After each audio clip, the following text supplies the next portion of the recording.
In this episode, Wilms and myself proceed further north to explore the Ningaloo Reef.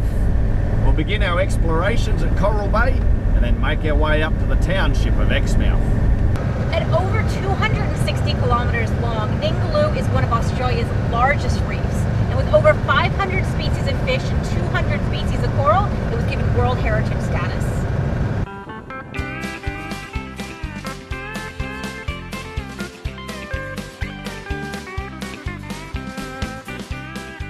(1,125 kilometres north of Perth sits the resort community of Coral Bay, accessible from a side road off the Northwest Coastal Highway.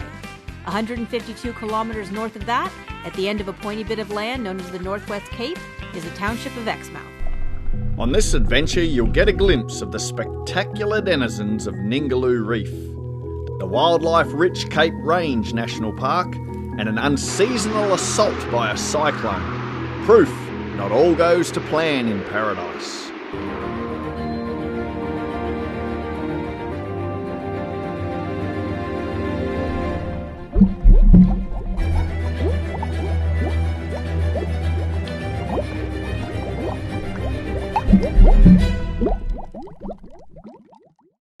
There was once a time when Coral Bay was an obscure holiday destination, reserved exclusively for those in the know.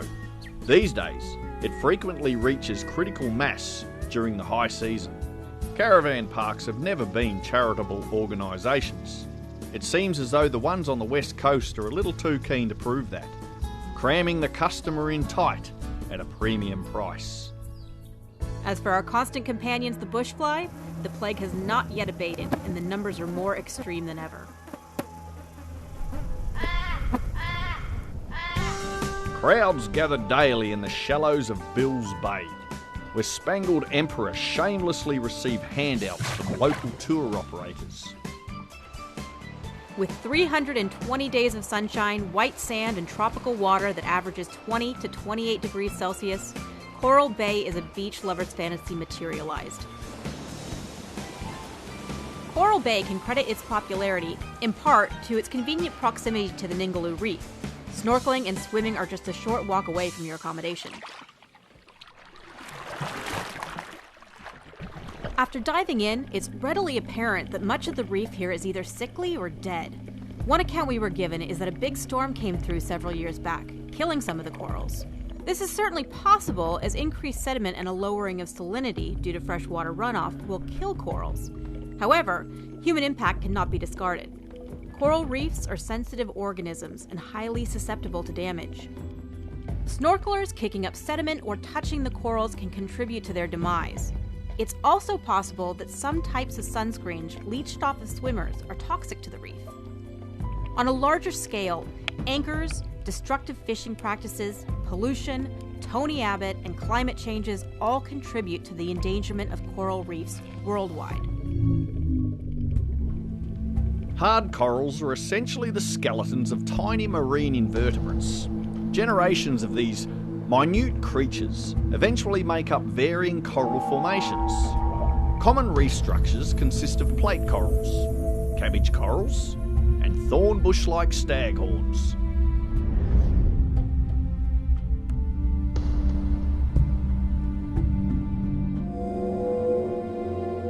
Coral reefs are the most biodiverse of all environments. They're a metropolis of fish species, crustacea, and oddities like giant clams.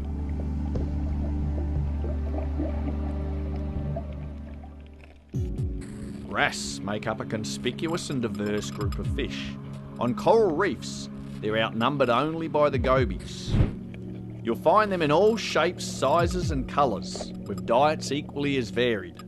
Some come equipped with parrot-like jaws, capable of cracking open coral polyps in order to eat the soft-bodied creatures inside. Tagging along with this school are yellow and black convict surgeonfish, scavenging for any of the wrasse's leftovers.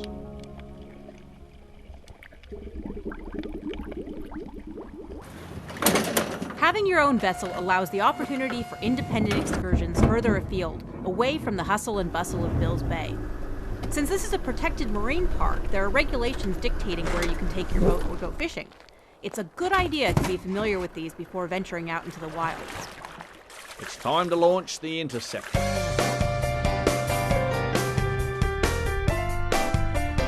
Ningaloo is Australia's largest fringing reef.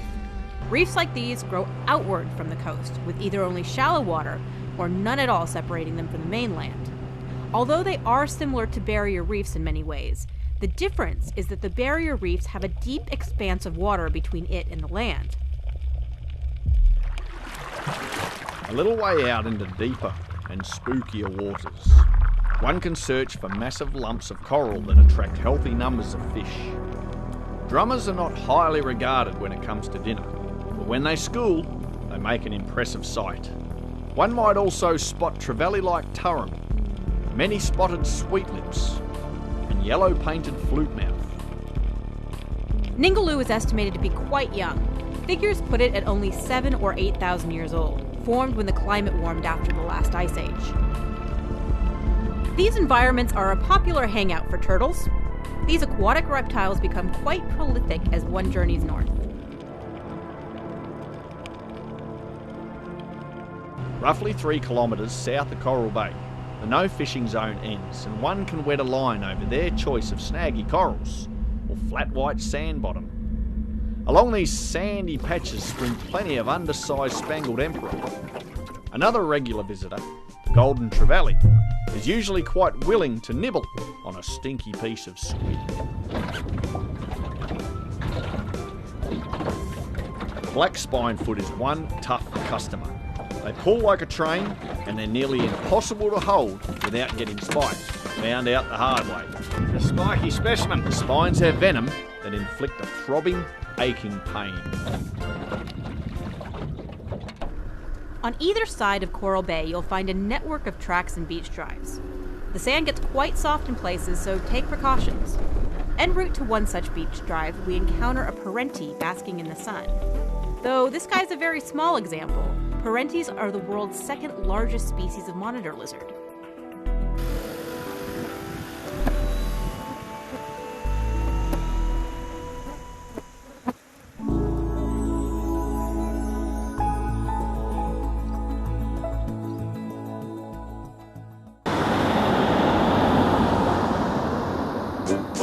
Exmouth boasts a population of 2,200, but that number can triple during the tourist season. Originally established in 1967 to support a U.S. naval communications base, the township now relies heavily on tourism. It's equipped with all the essentials, like supermarkets, a bank, post office, booze dispensaries, and even a tackle store. You can also find mechanical workshops and tire repair in town, just in case something went awry on your way up here, like it did for us. We've arrived in Exmouth, and we're hoping that tomorrow we can stop into the tire power because we've got a little issue. We've got a hairline fracture here in our rim, so that means we're going to need a new one. This one is leaking air. The caravan parks here are a little more generous than their Coral Bay counterparts in terms of both space and fresh water. For those just passing through, information and water tank top-ups can be found at the visitor center on the main drag. The local watering hole in town is the Pot Shot Hotel. Next to that, outside the dive centre, is apparently another. Fresh water pooling on the road brings in great flocks of noisy, thirsty galahs, and the occasional gull. It's quite the commotion. Adjacent to Exmouth is Cape Range National Park, which lays claim to being where the reef meets the range. Like Coral Bay, there's plenty to do here. The main attraction is snorkeling trips out to see manta rays or whale sharks. For us, unfortunately, the rough conditions and unseasonably murky waters scared us off from paying the high price for one of these adventures. The town is also an attractive prospect if you're a cockatoo. Birds have convenient access to rubbish bins loaded with cold, salty chips. An awesome diet indeed.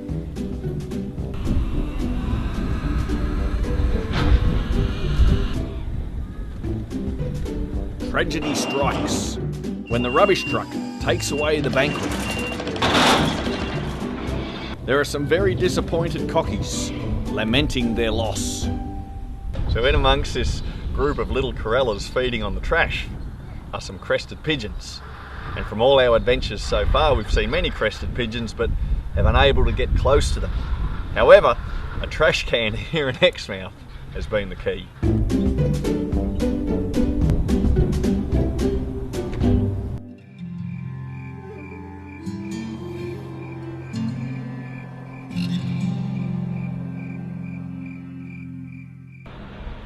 At the top of the Northwest Cape, 17 kilometers away from Exmouth, is Vlaming Head Lighthouse, which offers great views over the landscape and the ocean. The structure is an old one by West Australian standards, built back in 1912. Its position gives it the claim as one of the few places in WA where you can see the sun both rise and set over the water. We're setting out on a recon trip into the nearby Cape Range National Park. We want to see if it's worth bringing the caravan down to base ourselves for a few days. Wildlife in the park is prolific and emus are the first to show up. The largest of Australia's native birds are found throughout most of the country. The male raises the chicks, one of which is in quite a panic. He doesn't seem to know where to run to, though I say away is a good start. We also get a close look at the stately osprey, and also the Australian bustard, the country's heaviest land-based flying bird. There are nomadic species that consume seeds, fruits, insects, lizards, and even baby birds or rodents. You'll find big numbers of wallaroos that make driving hazardous, especially around dusk or dawn. You've heard us talk about kangaroos, wallabies, and wallaroos. So what's the difference? The truth is not that much. These are generic terms to group different species of macropods based on their size and or habitat preference. The term macropod literally translates big foot. When these animals are moving, they're actually hopping on their toes. And when they're at rest, they have what looks like a reversed knee, but this is actually their ankle, hence big foot. Wallabies are generally smaller, weighing 20 kilograms or less, and if they happen to live in rocky country, they're cleverly called rock wallabies. Wallaroos and kangaroos are larger macropods, distinguished by their habitat preference. Wallaroos like hilly country, while kangaroos prefer open woodland or savanna.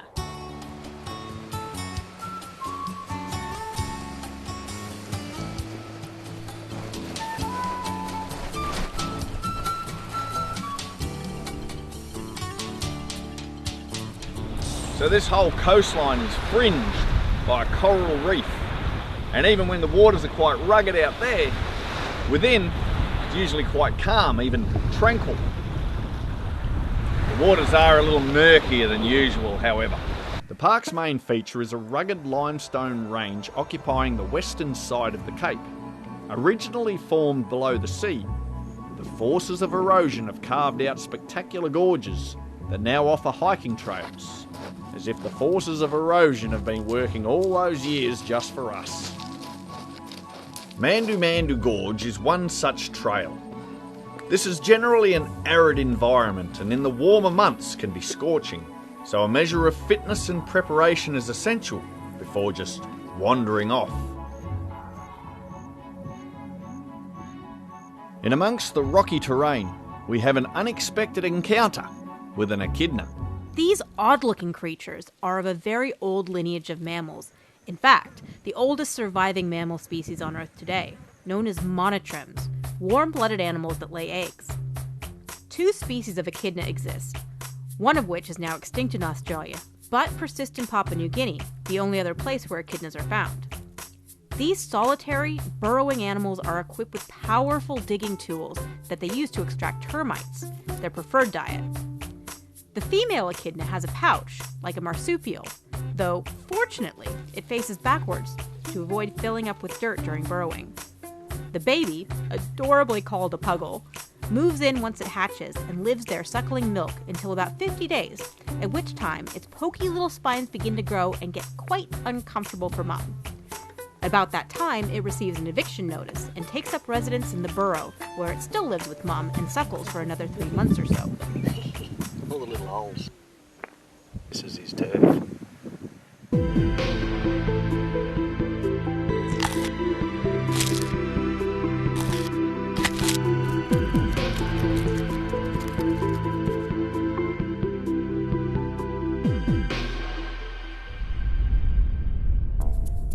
wanting information on the park, Millyaring Visitors Center is located halfway along the Yardie Creek Road.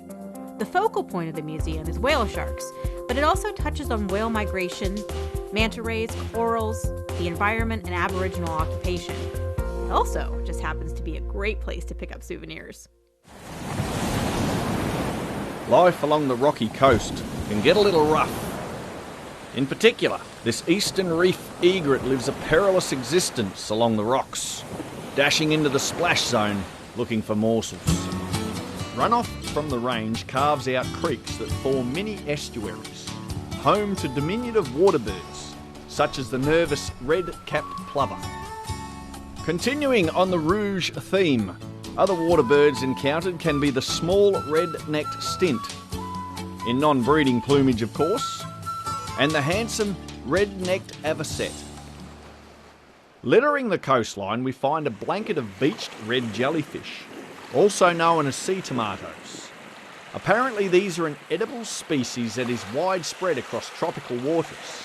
One thing is for certain about these gelatinous blobs: the dead jellies are a fine place for social gatherings and romance, especially if you're a green-eyed beach fly. It's just a ticket. Your partner can enjoy a nourishing snack while you get down to business. A gathering of jellyfish is called a bloom. Although sea tomatoes are not exactly dangerous, they can deliver a painful sting which you wouldn't call an enjoyable experience. Along the Northwest Cape, the continental shelf is narrow, which places the northern section of Ningaloo in line with what is called the Lewin Current. This is a warm stream of water originating from the north that transports with it tropical marine species. These include corals that have landed and taken up residence as far south as the Abrolhos Islands near Geraldton. In contrast, the southern section of Ningaloo lies further away from the continental shelf, resulting in less tropical diversity. Many subtropical and temperate species reach their northern limit of distribution here, balancing out the equation.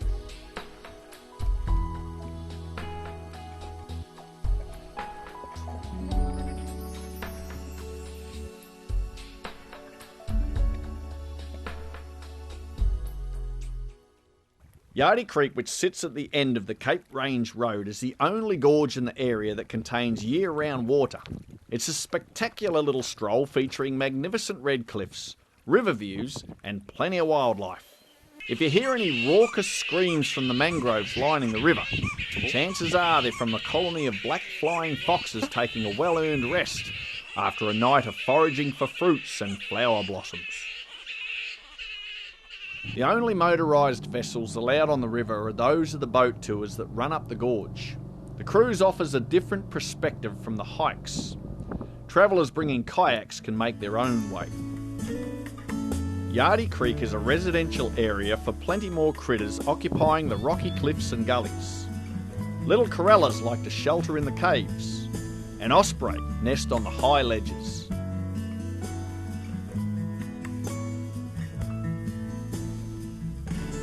Keep an ear out for the rasping calls of the western bowerbirds, who take cover amongst the native rock figs. Another common but easily missed inhabitant is the black-flanked rock wallaby. Like so many of the smaller species of macropod, these animals are highly susceptible to predation by introduced animals as well as habitat interference by humans. This continues to cause a dramatic decline in their numbers. These acrobatics might seem dangerous, but these mammals are well adapted to their precarious living conditions and able to negotiate vertical cliffs with ease. There are numerous camping opportunities within Cape Range. There are one or two fresh water points, but apart from toilet blocks, there are no other facilities. Some of the allotments do allow generators for the power needy. There is some rather grim weather moving in. A Category 4 cyclone is hovering about to the northwest. It's still a way off, but its movements are uncertain. So, it's possible that we could be asked to evacuate as early as tomorrow morning, and regardless, it's probably a good time to finish up and conclude our explorations of the Ningaloo area and move on further afield.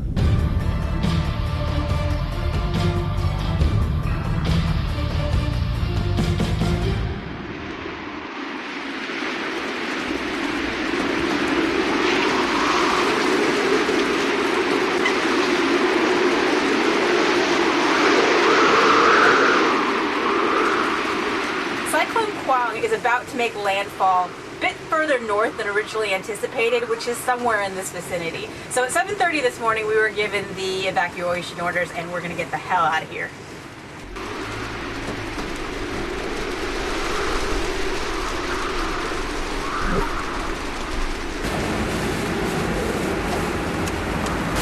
Trifle stormy. The cyclone is predicted to hit this afternoon, and if the current winds are just the prelude, we're thinking that running away is a very sensible option. We'll be needing fuel, food, and ironically, water. A job that seems to take an inordinately long amount of time. Already the winds are lashing the town and flooding is occurring. We hope to get as far inland as possible before the real wind hits.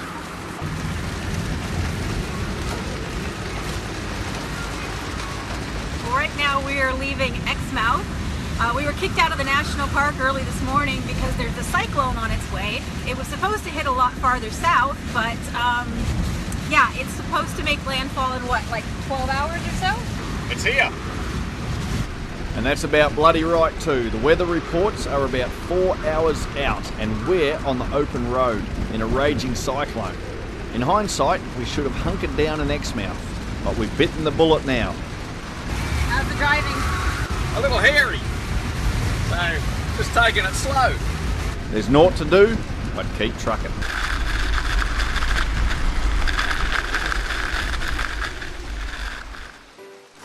Well, that concludes episode 3 of Western Walkabout. We hope you enjoyed exploring Ningaloo with us. So, provided we survive that cyclone, no spoilers, we're going to change tack and head inland to the incredible gorges of Carragini National Park. We're going to visit the mining town of Tom Price, the highest town in WA, which isn't actually saying that much. And we'll visit Millstream Chilchester National Park. So, until next time.